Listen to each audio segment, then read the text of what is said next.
আমি গিয়ে দেখছি ছেলে শুয়ে আছে, পাশের ফ্ল্যাটের ছেলে একটা মহিলা ওর গায়ে তেল মালিশ করছে, ওর সেন্স ফেরানোর চেষ্টা করছে।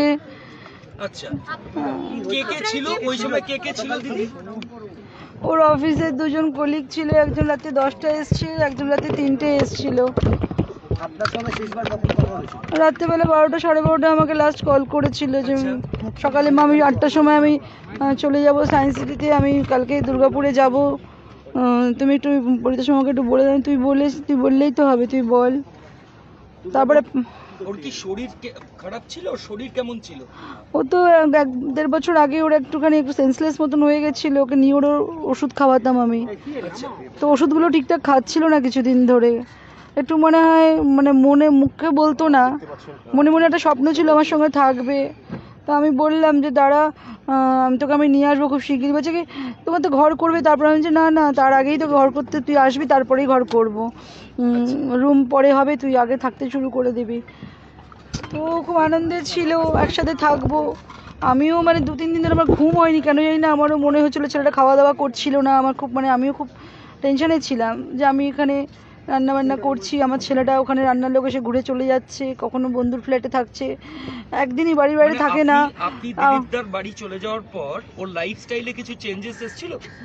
একটু আপসেট থাকতো, মন খারাপ হয়ে যাচ্ছিল একটুখানি, আমাকে যেটা বুঝতে দেয়নি, কিন্তু আমি বুঝতে পারছিলাম খাওয়া দাওয়া করছিল না, কুক এসে বেল মেরে চলে যাচ্ছে, রান্না করতে পারছে না, ঘুম থেকে উঠেই অফিসে দৌড়চ্ছে, অফিস থেকে হ্যাঁ খেয়ে নেবো, অফিসে গিয়ে কিছু খেয়ে নেবো, হ্যাঁ এটা খেয়েছি ওটা খেয়েছি।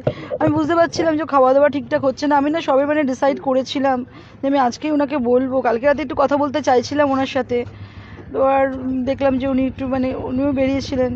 তারপর আমি এটাই ভেবেছিলাম ওনাকে আজকেই বলতাম আমি, দেখো আমি ছেলেকে আমি এখানে নিয়ে আসবো, নাহলে আমাকে ছেলের সঙ্গে থাকতে হবে, নাহলে ছেলেকে এখানে নিয়ে আসতে হবে। ও একদিন কথাবার্তা হচ্ছিল, বললো ও দেখো যদি বাইরে চাকরি করতে চলে যেত, একটু ওকে অ্যাকামস্ট্যান্স হতে, তো ও তো নিজেই বলছে যে আমার এখানে বাড়িঘর আছে, আমি এখানে কী করে থাকবো, আসলে আমাদের রুমের প্রবলেম ছিল।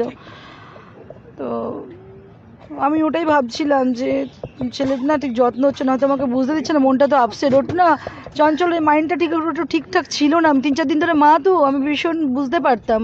আর ও মাদার্স ডে সেলিব্রেট করতে আসলো আমার বাড়িতে সানডেতে, কেক নিয়ে আসলো, আমার জন্য একটা গিফট নিয়ে আসলো, আগেই আমাকে এক্সাইটেড হয়ে বললো। স্যাটারডেতে আমি গেছিলাম ওর সঙ্গে থাকতে, স্যাটারডে বলছে মা আমি আজকে একটু বন্ধুর বাড়িতে যাবো, রাত্রে তো ফিরবো না সাউথ থেকে, কালকে আমি তোমার সঙ্গে সেলিব্রেট করতে যাব মাদার্স ডে। তো আমি এই জন্য ওর সাথে আসলাম, এসে তানিস্কে ঢুকলাম, ও তানিস থেকে আমাকে গাড়ির চাবি দিয়েও চলে গেল। আমি আবার কী বলে আইডিয়াল ভিলায় চলে আসলাম। রবিবার ছেলে আসবে বললো, তো রবিবার বিকেল নাগাদ আসলো, আমাদের সাথে আধা ঘন্টা থেকে যা তুই, বলে কি না আমি পরে আসবো, চলে গেল। তখন বাড়িতে কাকে কাকে দেখেছেন? ও ছিল, ওর দুজন অফিস কলিগ ছিল, হ্যাঁ অফিস কলিগদেরও আমি ভাবতাম যে ঠিক আছে হয়তো মনটা ভালো নেই, ওরা বলতো আন্টি তোমার কাছে নিয়ে যাও, কিন্তু বলে যে তোরা তো বাড়িতে গেলে মা বাবাকে দেখতে পাস, আমি তো তোরা আমার ব্যাপারটা বুঝবি না। আবার বলতো আমি হ্যাপি আছি। সারা রাত ছিল ওরা? সারা রাত ছিল? হ্যাঁ কালকে রাত্রে ওরা ছিল, একজন 10টার সময় এসছে, একজন রাতে 3টের সময় এসছে, দুজনেই অফিস কলিগ। বলছি ওর বান্ধবী ছিল ওর সঙ্গে, সেও অ্যাকম্পানি করছিল।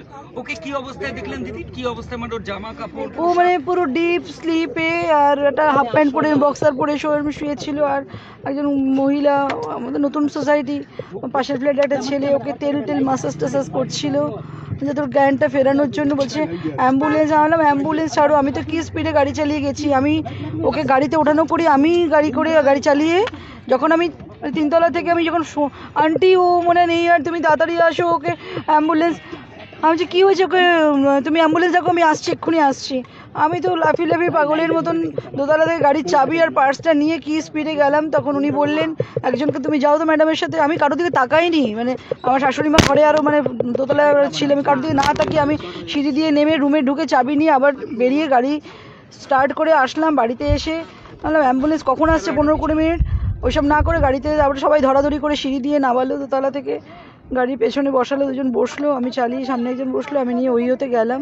ওইওতে ওরা কেন জানি না বলছে দাঁড়া, আমি ওকে ঢুকতে তো দিন ইমার্জেন্সিতে।